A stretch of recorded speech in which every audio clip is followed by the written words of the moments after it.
Pod Save the World is brought to you by The Great Courses. Tommy has such erudite ads compared to the other shows. Like, I'm out there. We're like talking about butt wipes. Yeah, it's like, it's the first soccer ball delivery service that brings soccer balls right to your house. And Tommy's like, you can learn about philosophy. That's because, guys, listeners to my show are always looking for ways to learn more about the people, places, and events that have shaped our world. Are they? Was that a seamless transition? It worked perfectly. That's why you guys will love the Great Courses Plus. You can learn from the world's greatest professors about the topics that interest you most, and you do it all on your schedule, guys, because I know you're busy. The Great Courses Plus offers unlimited access to stream and download thousands of different videos on many topics: history, politics, science, even learn a new language or how to cook. I would recommend that you guys check out a course called International Economic Institutions, Globalism versus Nationalism. Of course you would. Of course you would. So, Tommy. It's a fantastic course, and it explores the often controversial activities and rules set by international economic and political organizations, and investigates what world leaders can do to end the half-century cycle of booms and busts in an age of growing anti-globalism. This course is also called Cucks versus Pepe. Yes. The Great Courses Plus is trying to giving... think who Cucks was fighting. The Great Courses Plus is giving friends of the pod a full free month with unlimited access to all their lectures, but you need to sign up through our special URL, guys. That is thegreatcoursesplus.com/crookedworld for your free month today. Get a pen, write it down. Go to It rolls off the tongue. thegreatcoursesplus.com/crookedworld. Yeah, it'd be great if they cut one word out of that whole thing. Welcome back to Pod Save the World. Thank you all for tuning in. My guest this week is Congressman Adam Kinzinger. He is a Republican. I'll say that again. A Republican representing the Illinois 16th Congressional District. He's an interesting member of Congress because he is really focused on foreign policy. I think that probably has a lot to do with the fact that he served in the Air Force in both Iraq and Afghanistan, and he still serves in the Air National Guard. We talked about the Iran deal and President Trump's decision to decertify it. We talked about his approach to the war on terror and to North Korea, and why he's able to get along with and work with veterans from both parties better than he does sort of your average colleague in the House. I really appreciate the conversation because even though we probably don't agree on a single thing politically, we were able to talk reasonably and rationally about very complicated issues, so I appreciate that. Second, before we get to the interview, I just wanted to double back on an issue I covered a couple weeks back, which is the ongoing ethnic cleansing against the Rohingya Muslim minority in Burma. Unfortunately, nothing is happening to try and slow or stop horrific stories coming out of Burma. So I'd like to encourage people to call their members of Congress. The Capitol switchboard is 202-224-3121. You can call your member of Congress and ask them to do a couple of things. One, you can simply say, what are you doing to help stop the violence happening in Burma? You can ask to speak to their staffer responsible for foreign policy. If you want to be even more specific, you can ask them to sign on to a bipartisan Dear Colleague letter on the Rohingya crisis in Burma that's being circulated by Congressman Joseph Crowley and Steve Shabbat. Leave your name, leave your number, let them know where you live. Call people from your district, from your state, because this is really important. We still have time to do something, but we need to act right away. So thanks for listening again, and here's the interview. My guest today on Pod Save the World is Congressman Adam Kinzinger. He is a Republican representing Illinois' 16th Congressional District. He serves on the House Committee on Foreign Affairs, among others, and he served in the United States Air Force in both Iraq and Afghanistan, and still serves in the Air National Guard. Congressman, thank you so much for doing the show. Yeah, thanks for having me on. It's great. I was talking with you about this off air, but I decided to pitch your staff on this interview after a conversation I had several months back with Congressman Moulton. Seth Moulton is a former Marine and a current member of Congress from Massachusetts, and he said something I thought was fascinating, which was that you guys are able to communicate on a different level and connect in a different way because you both served in the military. And at a time when things feel pretty bleak and pretty partisan, it was nice to hear that. And I feel like, that claim has been borne out by how much work you've done together. You guys have a bipartisan legislative group going on Iraq, another one on Syria. You do a whole bunch of joint statements. So I was just hoping we could start with you talking a little bit about that. Like, did serving in the military shape your worldviews in a similar way? Or do you guys just sort of understand each other and connect in a different way based on that shared experience? Like, how does that work?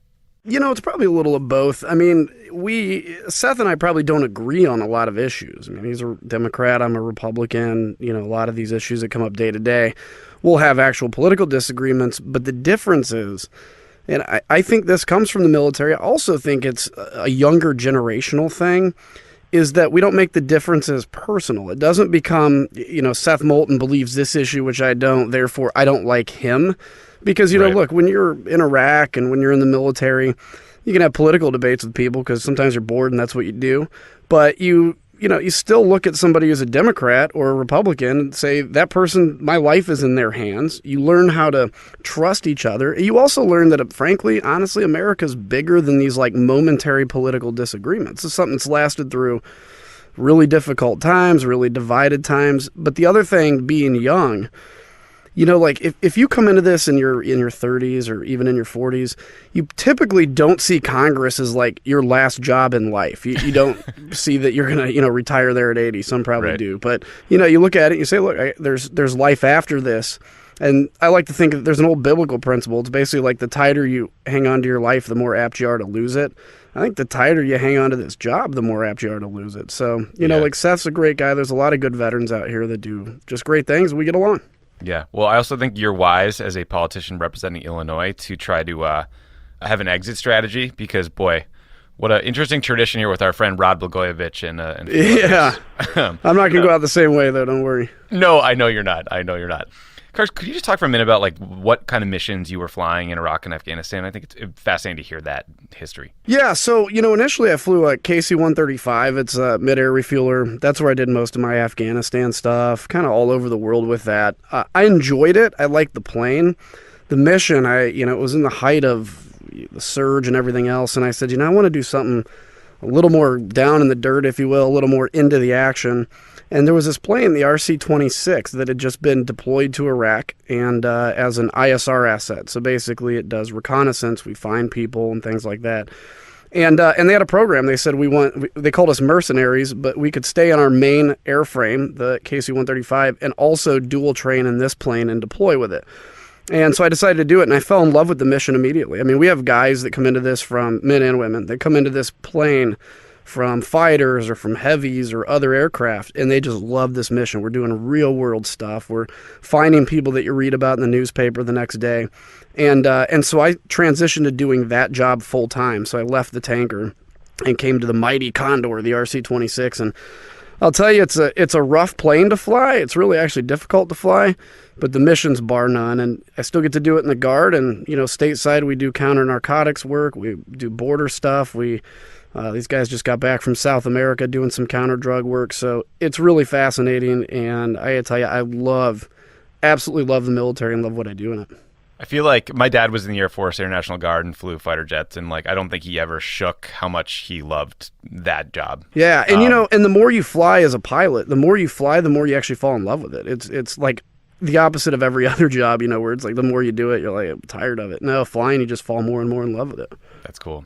Okay. Enough of this kumbaya bullshit. Let's talk about the Iran deal. Okay, President Trump is reportedly about to decertify the Iran deal. It may have already happened by the time this interview is published. So basically that means Congress has 60 days to decide whether or not to put sanctions back on Iran. The Trump administration has certified that Iran is complying with the deal. The IAEA seems to have confirmed that they're complying with the deal. Do you think it's wise or appropriate for President Trump to decertify the deal when they're in compliance? And do you expect Congress will put more sanctions back on Iran? So I actually do think this is a good move by the president because it falls short of stepping out of the deal. I think it probably would have been the wrong move to say we're tearing it out right now, we're withdrawing. The reality is the deal has a lot of flaws and loopholes, and I even had an administration official in front of our committee that basically admitted the same thing, and said an administration being prior administration or President Obama. And so I think this is an opportunity. The president has said, I'm decertifying it. Congress needs to come up with potential sanctions, snapback. But also, I think what's really going to be happening here is not so much what's going on in Congress, but what's going on internationally. This is an opportunity for the president, I think, to show that he's going to potentially use a hammer, an economic hammer, but with the hope of saying, let's get some of these loopholes closed. Now, Europeans may or may not be on board and happy with it. But the fact is, he said, if Congress doesn't act and we don't get a change, we're out. And so it's kind of that looming stick that says, okay, things like Iran sending in its own soil samples for testing, military sites that are restricted from us inspecting, mainly at the behest of the Russians, honestly, the development of ballistic missile technology. I mean, that's what's getting all the attention in North Korea is this missile development. Iran's allowed to do that theoretically unabated. So he outlined a much broader strategy to Iran. This is just part of it, but I think this is a good first step. Now, the question of what comes next in Congress, I don't have the answer to that, what it's going to look like, but I think there's going to be a lot of movement soon. Mm-hmm. So I'm with you on the inspections issue. Like, it's absurd if they say you can't go to X site or Y site, but why not just take that concern to the UN Security Council and try to push for that access? And if they won't give it, snap back in a coordinated way with the entire UN Security Council or with the Europeans, as opposed to sort of this strategy, which I think is being interpreted in Europe as a go-it-alone strategy. Yeah, I see that. And I think there's actually been a lot of behind-the-scenes work that's been going on prior to this with our European allies. I don't want to reveal some conversations I had because they were in kind of closed doors in the Situation Room about what the broader strategy is. But I think that's the intention, is to say, okay, can we bring the Europeans along? Can we get the Iranians to agree to something? And I think one of the other important ones is the sunset provisions. It begins to sunset soon. So the part of the problem with taking the issue of the military sites directly to the UN Security Council is Russia is part of the reason that these are being denied. Russians are not on the side of being able to go and inspect these military sites. And so in a Security Council setting, it would be well expected they'd veto that. And whether this repair of the deal or whatever leads to a full renegotiation or an amendment or maybe a resolution in the Security Council outside of it, my belief is that is what the administration is going for, is some way to shore that up in a better way. And I think everybody ultimately, when we kind of get past one of the things that's bothered me about foreign policy lately, and it's our side's fault too under the last president, is it's become partisan. And I think foreign policy, we can have disagreements, but should come back to being, politics ends at the water's edge. Yeah, I agree with you. And look, I've read a ton of your stuff and watched speeches you've given. Like, I believe you're very sincere when you're talking about these issues and sincerely want to get there. I don't know that President Trump is in the same place, because you pick up the Washington Post and you read that every single one of his national security team members doesn't want him to decertify, but he erupted and said, this is what I promised in the campaign, and I'm going to do it. And I read that the chairman of Joint Chiefs says they're complying. Mattis says he thinks it's in our national security interest to keep the Iran deal. Ehud Barak says if we pull out, no one's going to join us. So I'm trying to figure out, what is the end game here? Because some of the things you don't love about the deal, the sunset provisions that allow them to sort of restart parts of their program at 2025, 2030, or the ICBM tests that I agree with you are a huge problem, but we're not a part of the deal. Things that we in America call loopholes, Iran might say that's either the letter of the deal or not part of the deal. I don't see the world coming with us, and I wish I had some way of having confidence that might happen. Are you seeing something that we're not? Not yet. I mean, this is all new. As I'd mentioned, I think the discussions have been going on with the administration, with our allies. I believe the French president recently had even expressed some concerns with Iranian activity. So yeah, I mean, as far as the kind of internal disagreement going on, yeah, I think Mattis was clear that he said, I think we should stay in the deal. And so maybe that's where there's kind of a middle ground to say, the president didn't tear up the agreement like he said he would, frankly, in the campaign. Decertification gives it an opportunity. Look, if Congress doesn't act, short of the president pulling out of the deal totally, it really stays in place. So I think my hope, and again, I don't know all the discussions within the administration. I'll tell you, I've met with H.R. McMaster about it, and he actually seems very sold on this strategy. So when I had heard that he was against it from some report, I'm not sure I necessarily believed that, because I think he's convinced this is the right way to go. Well, that's good news. Yeah, so, hopefully. The other brewing nuclear crisis is North Korea. You wrote something really interesting recently. You said the threat from North Korea is very real, but there is hysteria, and the hysteria is unnecessary and a disservice to our national defense. Can you talk a bit about that? What did you mean by hysteria? How serious do you think the threat is? And what part of the conversation do you think is irrational or hysterical? So I think the threat is very real. I actually think this is probably our top national security threat. We've, for too long, not we've taken North Korea as a bit of a joke. They're not, and this is very dangerous. When I talk about the hysteria, though, it's not so much the hysteria over what's actually going on in North Korea. It's telling people to understand, look, you live in a country that can defend you. Your way of life is safe. It all kind of stemmed from, I was talking to a couple at an event I was at, and they said, hey, we just canceled our trip to Hawaii because we're worried about, North Korean nukes. And I said, well, that's that's totally irrational, know, Right. Go to Hawaii. And so that's where the idea of hysteria, it's the same thing. It's why terrorism's so effective, right? Your chance of actually being killed by a terrorist is like less than it is being struck by lightning or something like that in this country. Yet, we don't tape up the doors because we fear a thunderstorm. And so that's how terrorism wins, is creating fright. And to an extent, when North Korea can cause the American people to not go to Hawaii, for instance, that's the kind of thing that we need to sit back on and say, look, we've invested in the strongest military that's ever existed. And, we can defend you. We need to do a better job at building missile defense. And just know, if we need to, we can destroy the North Korean regime, even though we don't want to get to that point. Do you have confidence in our missile defense systems? We have ground-based interceptors in Alaska. Aegis destroyers have, SM-3 batteries on them that can take down certain ICBMs. Like, do you feel like that technology is working and getting where it needs to be?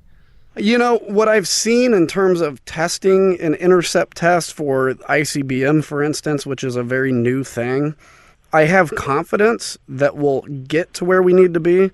I think if there's a situation, God forbid, tomorrow Kim Jong-un launches an ICBM at the United States, we'll definitely test the interceptor. I don't have full faith that it would hit the missile every time. That's why we have to continue to invest. But I think we're obviously way further along than we've ever been. But to say I have full confidence, I don't yet. There's still a lot of work that needs to be done. And it's still really in not the inception stage, but in kind of the deployment stage. Now, the THAAD's a really good system, and Aegis is a really good system, but it's the ICBM stuff that's pretty new. And that technologically, intercepting an intercontinental ballistic missile is a really big and difficult deal because they go way out in space, as you know. Yeah, that's not simple. This is not creating the next iPod.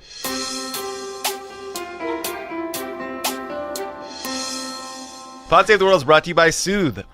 Lots of things in life can stress you out or make you feel tense. That's why you need Soothe. They send someone to your house.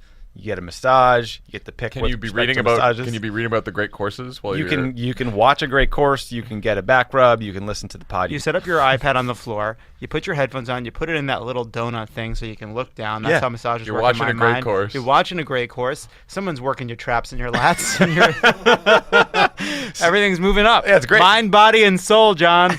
Tommy. Soothe is an on-demand massage service that delivers hand-selected, licensed, and experienced massage therapists Hand-selected hands. to you in the comfort of your own home, hotel, or office in as little as an hour. Over my dead body in this office, but otherwise. They show up with everything. They bring the massage table, the sheets, oil, even music. You can unwind no matter where you are. You can choose the kind of massage you want, from Swedish and sport to deep tissue and more. You can opt for a couples massage.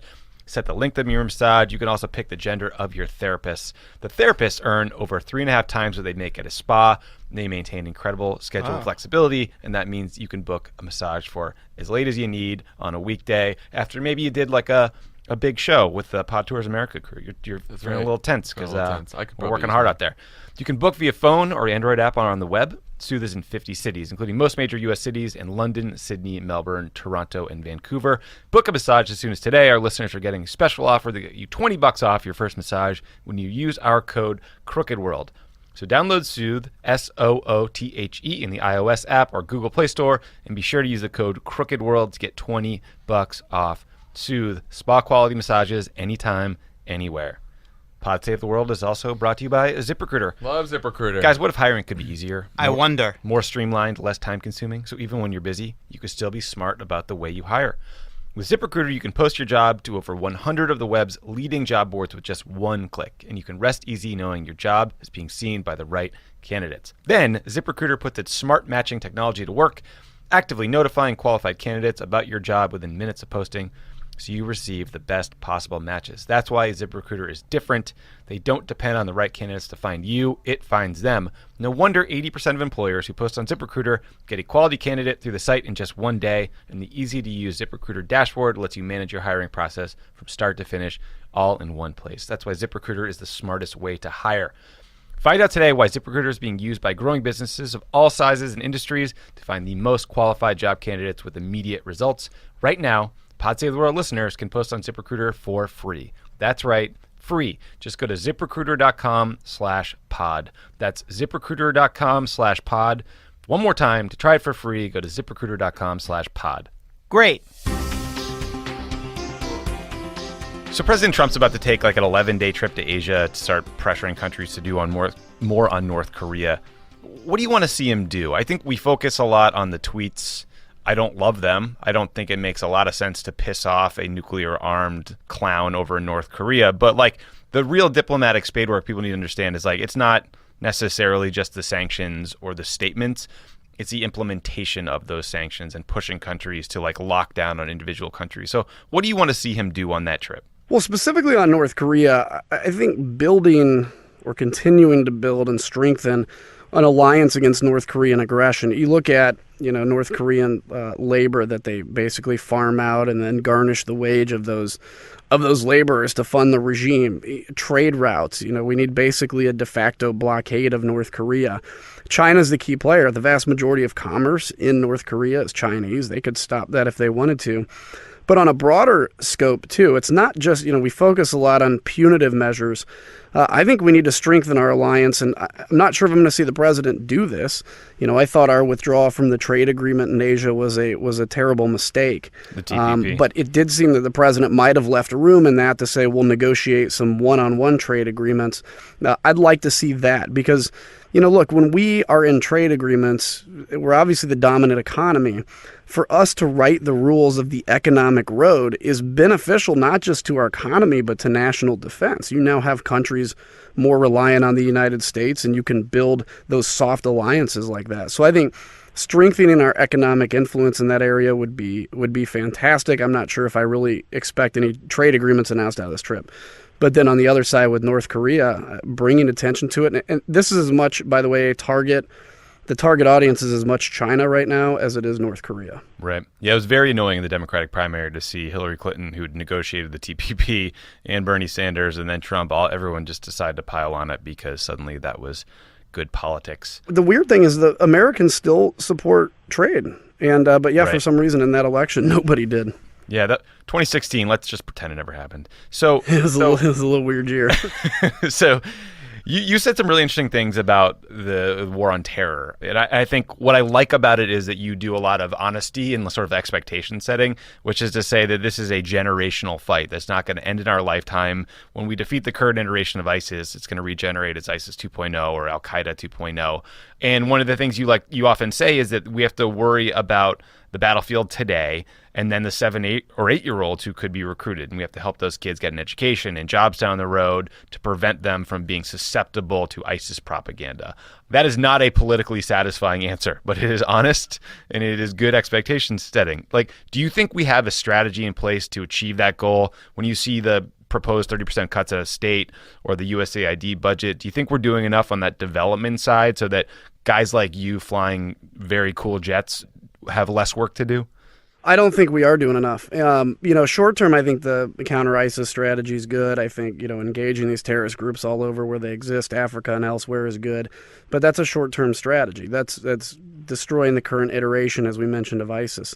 The real battle, so the reason I think this is going to be generational is it takes people within, whether it's a religion or a way of life, to ultimately reject it for it to come down. Like in the Cold War, we took the Soviet Union down really from within. It was people that had seen enough Radio Free Europe or American movies that said they want that way of life. It's the same thing with terrorism. It's going to have to come from within. We don't have enough missiles. We don't have enough bombs. And frankly, the number of terrorists or people that believe that ideology grows faster than we can kill them. So you look at Syria, for instance, this festering wound where there's 500,000 dead Syrians, And what happens is somebody that initially maybe started because they wanted freedom. By the way, human freedom cannot be oppressed, especially with Facebook and everything out there. They decided that they wanted freedom, and they get just, their family gets killed by Assad. Now they're looking for an alternative to take out Assad. And in some cases, the only alternative they saw was ISIS. So some of them joined ISIS, not because they fell in love with the ideology, but because of their condition was so bad that anything had to be better. And so the world, not just the United States, the world, I think, is missing the realization that, economic development, hope, opportunity, like breathing space for these 7 and 8 year olds, and education to learn about a world bigger than just what's in front of their face is what we're going to do to disinfect the future breeding ground of terrorism. Because I don't have kids yet, but if I do, I don't want them fighting the same war. Yeah. I love when people with military backgrounds make that point. I think it has a special resonance and people listen. It does frustrate me, like we seem to have lost a respect or appreciation or understanding of the need for development and diplomacy. And I don't know how to fix that culturally. Is that something you encounter? Yeah, I don't know how to fix it culturally. I think, part of it is, we've not had really good spokesmen as president that have explained the need to do that beyond saying, how whatever's immediately in America's interest. So yeah, destroying ISIS is in America's interest because they target American citizens. But at the same time, a healthy and vibrant Middle East not just is disinfecting us from a future terrorism, it also could be a great trading partner. Look at our investments in Germany and Japan after World War II. There are a lot of people in America that said we're wasting money on enemies. And now, South Korea, look at that. Now, our economic benefit has probably been 1,000 times back what we ever put into that country. So beyond just we have a good heart, we do. I think, and I've said this, America has a mission. It's not been articulated well, but that mission, in my mind, is to be an example of self-governance to billions of people that live outside of our borders but are desperate for just a taste of what we have. Yeah. Along those same lines of that sort of hearts and minds mission, I've seen you talk about the need to sort of loosen rules of engagement in places like Afghanistan and Iraq to allow our soldiers, airmen, Marines to do their mission. I was in a lot of debates about ROE. I don't have a military background. I don't profess to tell the combatant commanders how to fight the war, but I know that those rules of engagement were designed to prevent civilian casualties. And often those sort of civilian casualties are pointed to and said, of course, that kid is going to join ISIS or Al-Qaeda. His or her father or mom was killed by U.S. munitions, even if they were civilians. How do you find the right balance there? Like, how do we get this right? Yeah, it's an art, not a science. And you saw that in I just watched until they put a paywall up, that Vietnam documentary, and you see how some of our tactics. You need my Hulu password? Yeah, that's what I need. But it's like, some of those tactics started basically recruiting more VC and emboldening North Vietnam. So it's a tough balancing act. It had gotten to a point, and it came from the right place in Afghanistan. It had gotten to a point where it's like a guy could shoot at you, but if he puts the gun down, you are not allowed to return fire until you see him with that gun again. That's obviously one extreme. The other extreme is, I think I got gunfire from a village, so let's destroy the whole village. You can't do that. But what it comes down to, I think, is giving Americans and the NATO troops the flexibility to use common sense. Okay, that guy's a terrorist, even though he may not be holding a weapon, but also to be very careful with people to say, look, if you kill the wrong person, you're going to recruit more enemies. And the last thing is this, I think in the last administration towards the end, it was getting to where decisions to strike or not strike a target were made almost at the Pentagon. And it takes, as somebody that's been over there, I had a decision that I needed made, and we had to get approval. It had to go all the way up to the Pentagon. And by the time the decision came back that it was affirmative, we could do what we were supposed to do, it was almost too late. And so you learn in military art that the lowest chain, so in essence the lowest officer that can be empowered to make a decision, you get much better results. And so there's no science to it. I think if there was, we'd have figured it out. It's a always moving art, though.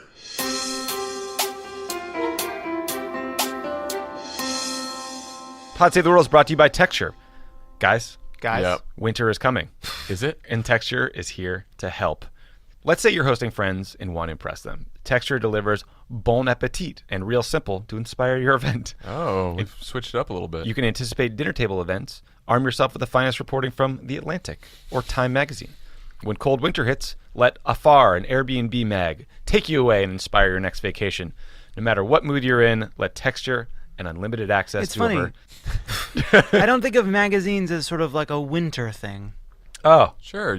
It's cold curled outside. up by the fire. It's cold in other places. Yeah, that's why it's Los 95 in Los Angeles. You sip a chocolate milk next to the Hanukkah bush and read Vanity Fair. You're getting a soothe massage, you're watching your great courses, and you're perusing texture. And you have over 200 premium magazines at your disposal to help inform, entertain, and inspire you this winter. Right now, you can try Texture. That's what Texture Media does. for Those free. Are our terms. That's right. The fuck? Just imagine having your favorite magazines at all their back issues anytime, anywhere.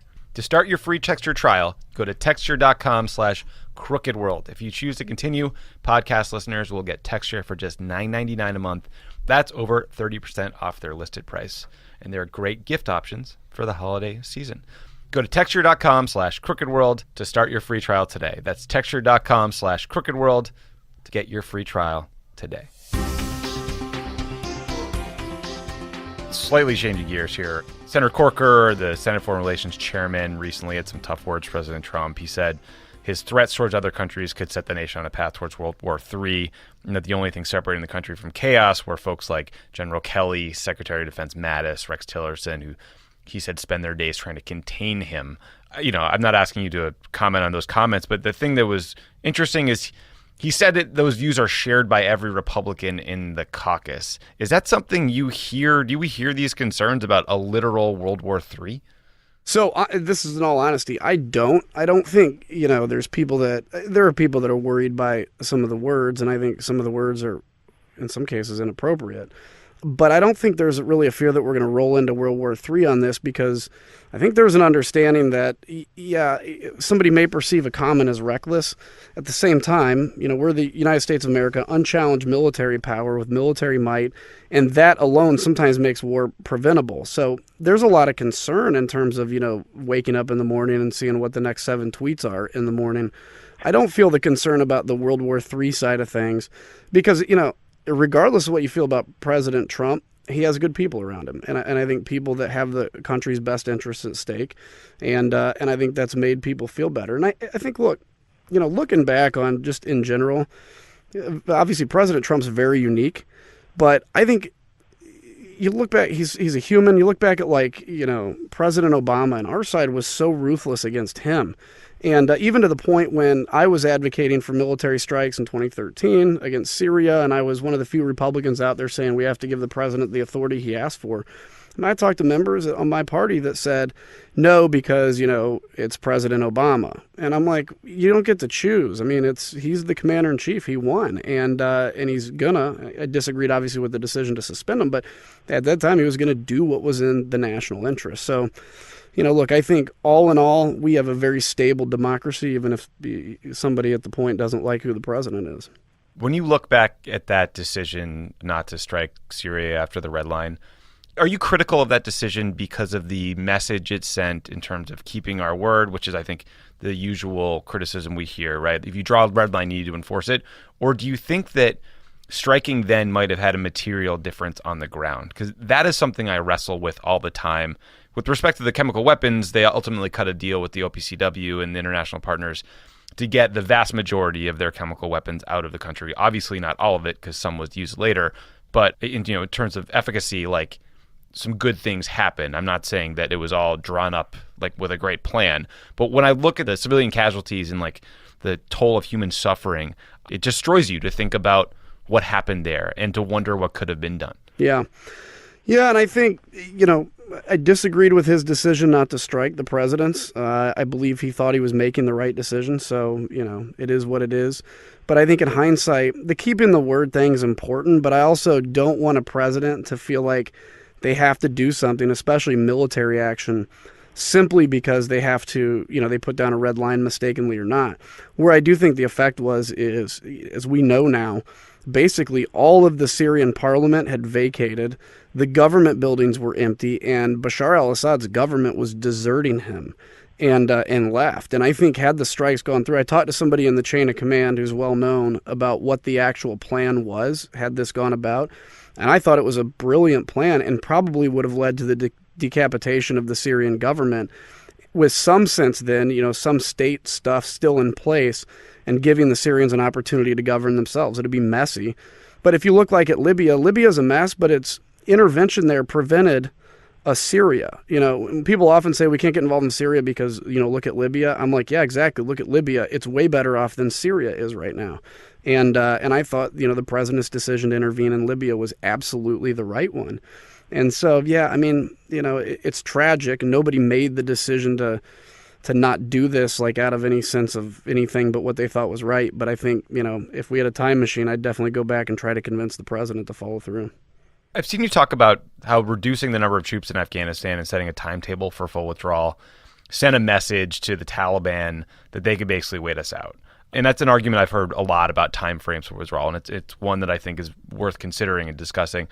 I was interviewing General Lute recently, who led the Iraq and Afghanistan policy for Presidents Bush and then Afghan policy for Obama, who told me he thinks that's a flawed argument because essentially the Taliban doesn't have anywhere to go. They have no choice but to wait us out. Do you disagree with that? And are we just not thinking about these commitments in long enough terms? Yeah, I think President Bush made a mistake when he basically didn't prepare people for how long this was going to be. Maybe they didn't think it was going to be this long. But now, we kind of understand human behavior better because of 16 years of war and how that works. I think ultimately the fix in Afghanistan is going to be a negotiated solution. It'll be getting the Taliban to the table under the right conditions, and whether it's integrating some aspect of them into government or giving them a voice, or not doing it but ceasing the war. But the second you put a timeline on actual military troops there, you give them a horizon to look at. And a good friend of mine, Michael Waltz, he wrote a book about his time in Afghanistan. He's a Green Beret officer. He said literally the day that announcement came out, he had been, in these sessions with the village elders, I forget what they're called, but he said after that announcement, they quit meeting with him. And they said simply, look, we love you guys, but you're leaving, and now we have to think about that in the long term. So, yeah, again, it's not a decision I think anybody made out of a bad place, but I think when you put timelines down against a really determined enemy, that's not good. At the same token, we have to understand no war has ended that I know of, with the exception of where a country's totally destroyed, without some version of a negotiated end. My last question for you is about exactly that. Like you said, wars end when people make a decision to end them. It's very rare that there's some sort of you wipe out the entire enemy or there's some unilateral just disarmament.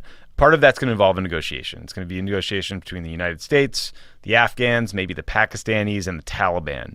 I saw firsthand how hard it is to do something that complicated with U.S. politics looming all over it. Specifically, it came with a guy named Bo Bergdahl, who went AWOL in Afghanistan, was held by the Taliban for 5 years, and getting him back was a priority in and of itself, but it became part of a process where we were talking to the Afghans about essentially sending them, doing a prisoner exchange where 5 decrepit old Taliban creeps down in Gitmo got sent back. They gave us Bo, and it was sort of seen as a confidence-building measure that would help us get to a negotiated solution or build confidence or allow more important talks to go on. That decision became one of the most quickly politicized things that I have ever seen. So I guess the question is, how do we do something really hard and complicated in the context of U.S. politics where everything will be politicized? Yeah, you know what? That's a really good question and a really good point. And that's where I think leadership especially on issues of foreign policy, is so important. Americans typically follow what the leader articulates out as an objective. And whether it's President Obama, President Trump, or whoever comes next, when this war, and it'll end someday, when this war ends in Afghanistan, it's going to take a leader articulating what the end game strategy is for the domestic politics. And I think, when it comes to how does this war end someday, I think you have to have more stable, you're not going to have a completely stable, more stable Afghan government. One thing people forget is something like 80% of the people of Afghanistan want us to be there. They believe in the partnership with America. So I think once you get that to stability, once you get Pakistan to wherever you need them, we saw promising signs with them rescuing the family. I think then we can begin. You probably won't do this publicly. It'll be in secret to have negotiations with the Taliban to see where an end is. The worry, though, is if you enter negotiations from a point of weakness, you're, I think, at that point not going to have a successful conclusion, or at least one that we'd like to see. Right. Congressman Kinzinger, thank you so much. You bet. Thanks a lot. Thanks again to Congressman Kinzinger for being on the show. If you want to learn more about any of the things we talked about, check out the Pod Save the World Facebook page or follow me on Twitter at @TVitor08.